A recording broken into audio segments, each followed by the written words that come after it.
Hello there guys, welcome back to Younes Talks Football, welcome back to a brand new video. I hope all of you are doing well today as I give to you video number 1 of 2. It's a double upload day, and it's a double upload day because later on you're going to be getting the long awaited preview for Tottenham versus Chelsea. That game's taking place tomorrow night.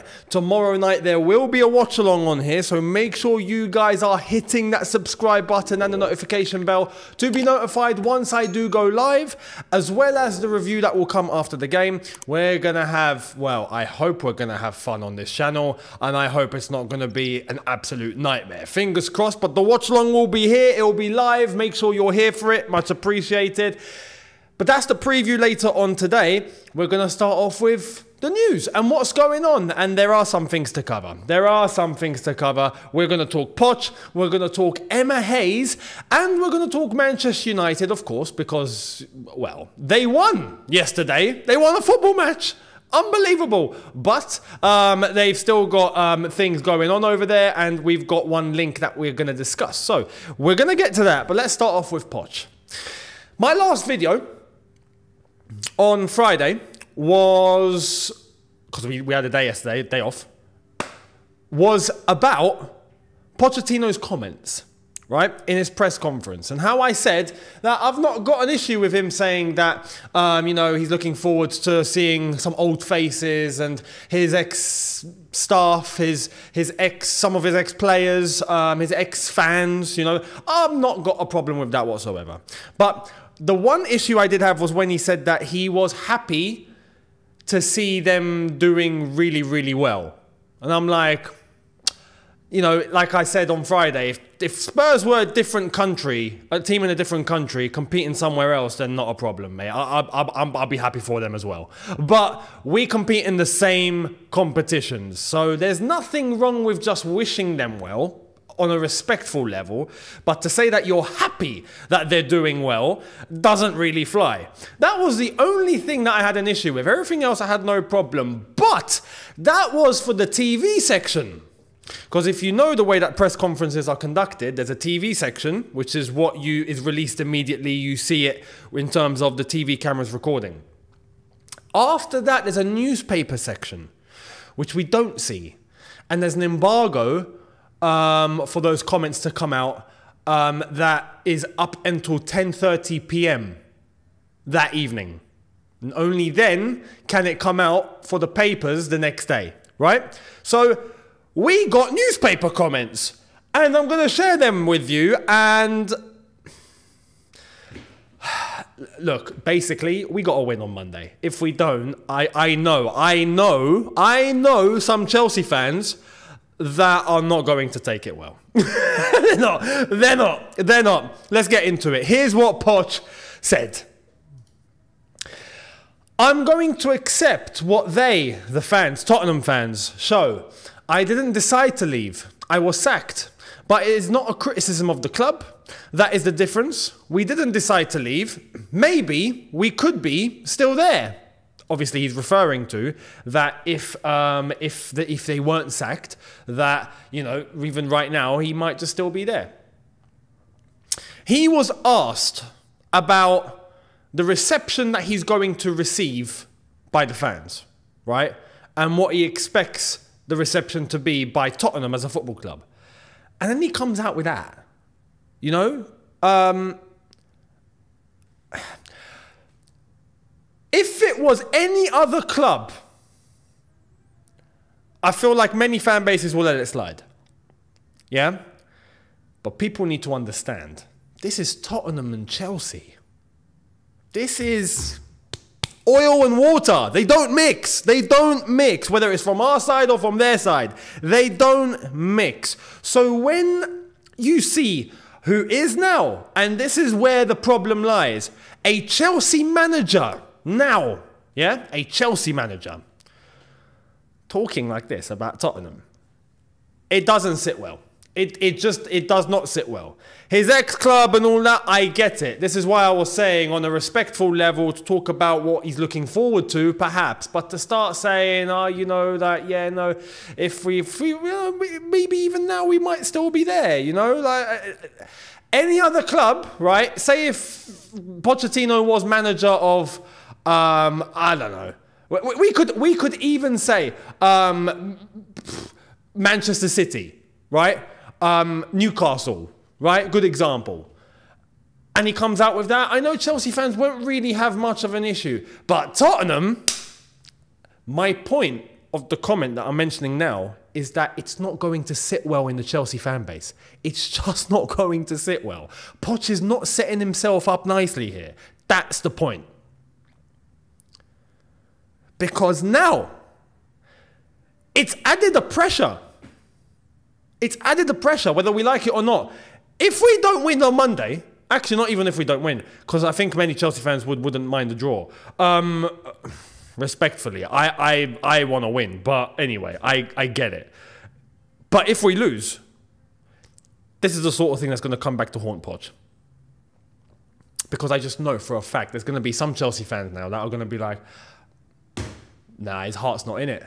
He's still got Tottenham in his heart, you know? And like I said, any other football club, not a problem. But Tottenham, nah, big problem for Chelsea fans.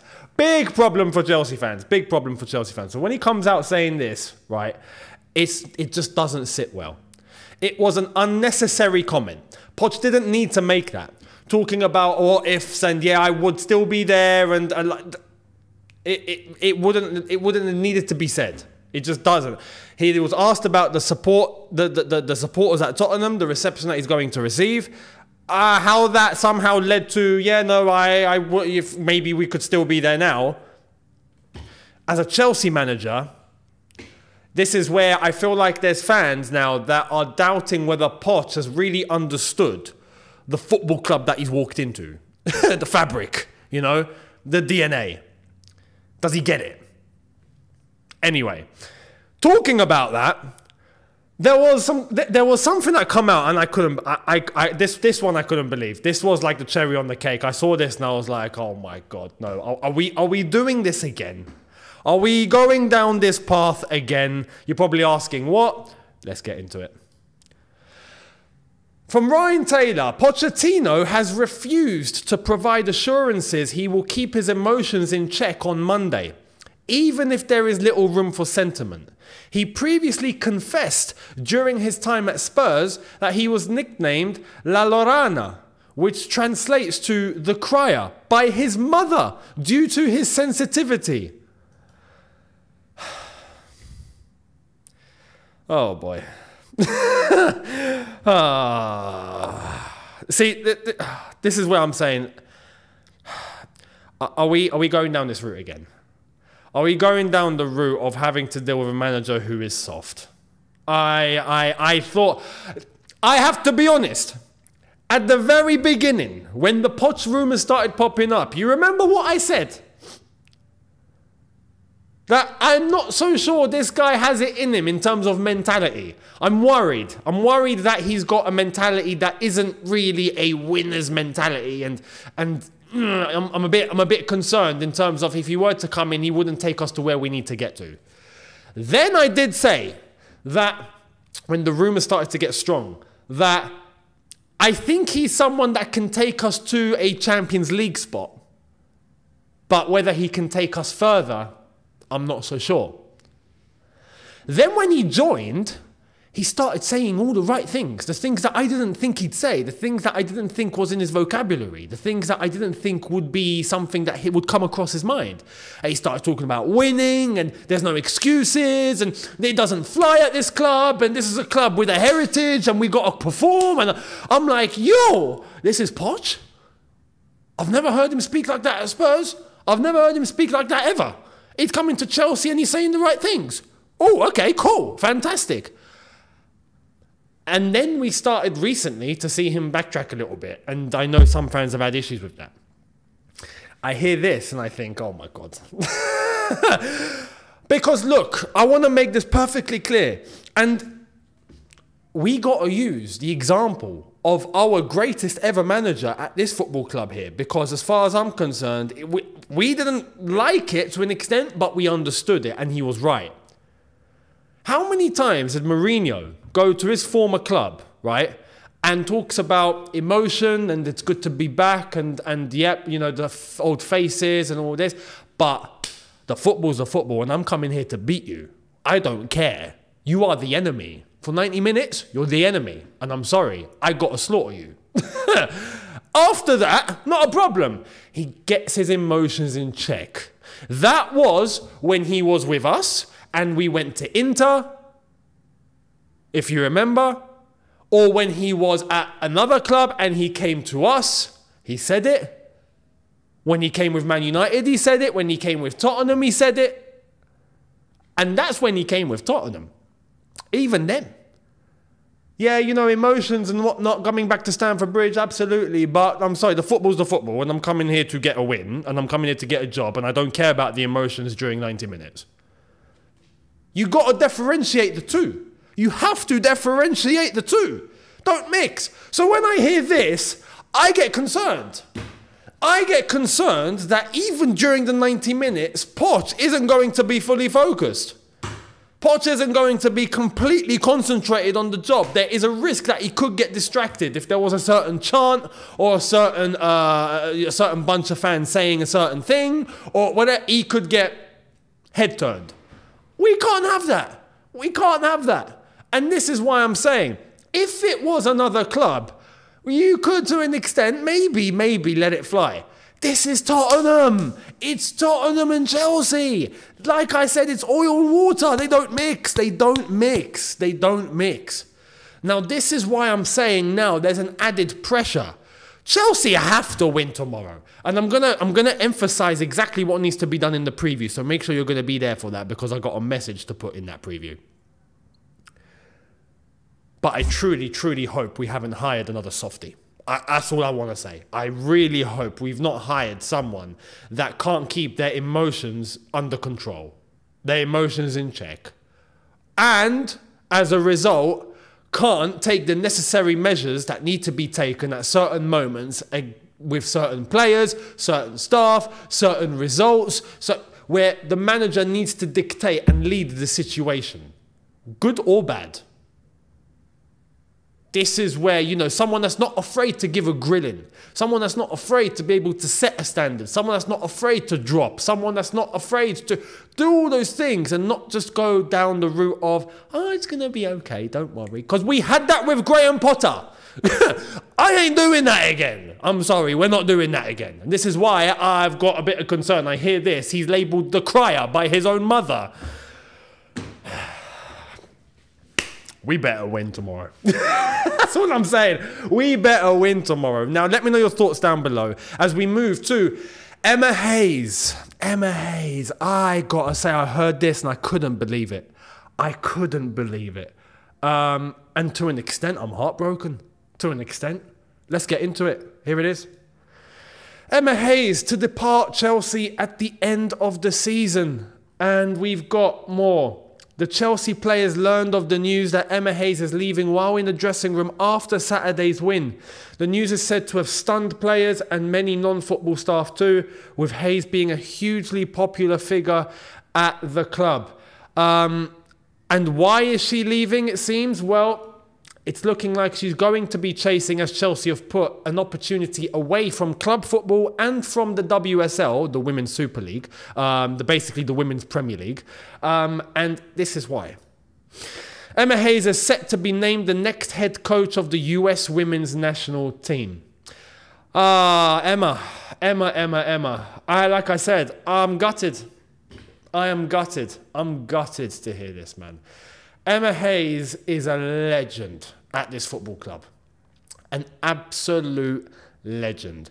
The best manager we have ever had in terms of the women's team has been at the club for, how long is it now? 10 years? Or approaching 10 years? And she's won everything.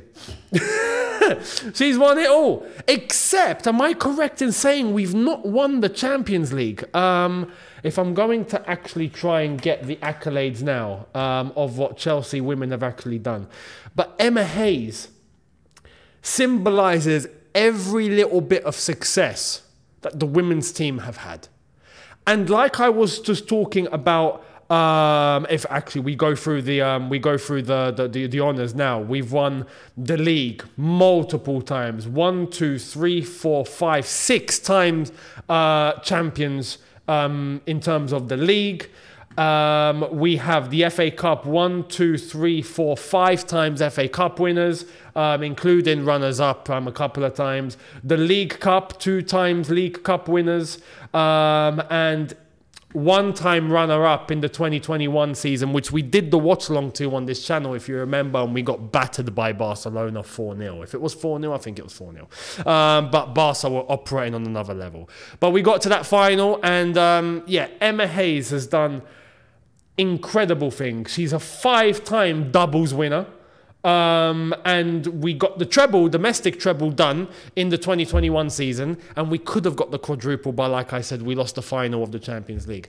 That just goes to show what Emma Hayes has achieved at the football club. Absolutely incredible. Absolutely incredible. And when you see, when I'm talking about standards, when I'm talking about getting players in check, knowing that there's a certain level that you can't drop below, setting the bar, Emma Hayes has done that from minute one.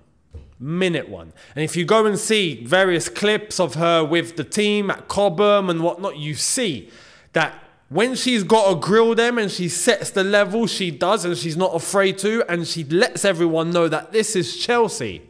In her words, if you remember the clip, this is Chelsea. And if you ain't going to step up, we'll go and find someone else. It's absolutely easy to understand. And she kept a team that was achieving so much at the top for a long time. And now she's leaving. And I have to be honest, if we're looking at Chelsea Football Club, and in terms of the ones that were there when we were under Roman, when we were at the top, when we were winning, when there was a standard being set, which I have to doubt in terms of now as a football club, I have to be honest. Emma Hayes is the last remaining one. And now she's leaving. Now I'm like, oh man, you know? So look, the good thing about the women's team is that there are players in that team that know what it takes, right? And they've set the bar alongside Emma Hayes. And Emma Hayes has built this team, and now she leaves, and I'm hoping that someone else is going to come, and these players know exactly what needs to be done to keep the standard high. So Emma Hayes has laid the groundwork. She's done a fantastic job building a foundation and building success and a team that is a solid block. Including some players that have retired or gone on, and we've brought in some new girls, and it's just been absolutely immense. So up until the end of the season, let's end it on a high. Let's hope the women can get a couple more trophies to be able to wrap it all up for Emma Hayes before she heads off to the US national team, which I have to be honest, in terms of women's football, it's one of the most lucrative jobs. It's like going to manage Real Madrid in the men's game. The US national team is one of the best women's teams in the world. I mean, they didn't really show that the last World Cup, but they are. So good luck to Emma Hayes, and I hope she goes over there and she smashes it. But just to let Emma Hayes know, you are an absolute legend of this football club. You are in with the best names that we have at this football club that have done amazing things. And honestly, when I mean that, I mean we're talking the players like JT and Lamps and Didier, and managers like Jose and Carlo, and if we're going to talk even Conte and Tuchel, these guys, Emma Hayes is there with them without question. She is far beyond in terms of the women compared to anyone else that has been at the football club. So Emma Hayes, thank you very much for all that you have done, and we're going to miss you. We are going to miss you dearly when you leave. We really, really are. Gutting. And look, some people will argue in terms of the few people that are left at the football club that know what it means to win. She's one of the few. She leaves, and now I'm thinking, bloody hell, who's left? Who's left? So, yeah, Emma Hayes, we're going to miss you. We're going to miss you. To wrap up, Man United, let's get into it. Prospective new Manchester United investor Sir Jim Ratcliffe plans to replace manager Erik ten Hag with Brighton boss Roberto De Zerbi if he completes a deal to buy 25% of the Old Trafford club. That's from Football Insider, so take it with a pinch of salt. But it's a question for debate. What do you think if De Zerbi were to go to Manchester United? If Ratcliffe was to take the footballing operations, which is what the deal is, and then he comes to the decision of getting rid of Ten Hag, which I've already said is inevitable. It's going to happen. He's on borrowed time. Do they go after De Zerbi? And does De Zerbi do a good job if he goes to Manchester United? I would argue that I think he does a better job than Erik ten Hag. 100%. But it'd be interesting to see how it works, because De Zerbi is a system manager and De Zerbi needs players that are going to fit his way. Specific players. He needs those specifics. So are Man United going to be able to go and get exactly what he needs? You'd think that they would be able to with new investment. It would be a very interesting turn of events, and I do think that he would do a better job than Ten Hag at Manchester United. So let me know your thoughts. But I got to be honest. Do I see it happening? Do I see this move happening?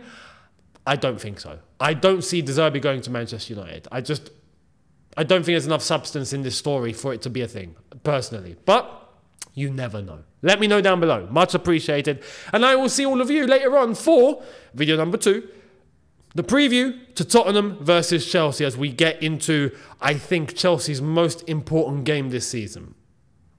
And there's things that are going to be said. So make sure you're there for that. Thank you all so much for watching. Do not forget to hit the subscribe button if you haven't done so already, and hit the notification bell to catch the video later on, as well as the watch along tomorrow and beyond that. Much appreciated. Don't forget the socials. Instagram on screen for you right now. My new one. Get rid of my old one because it was hacked. And Twitter, as well as all other socials in the description. Much appreciated. And I will see all of you later on for video number 2. Have a good one, people. See you lot later. Take care and peace.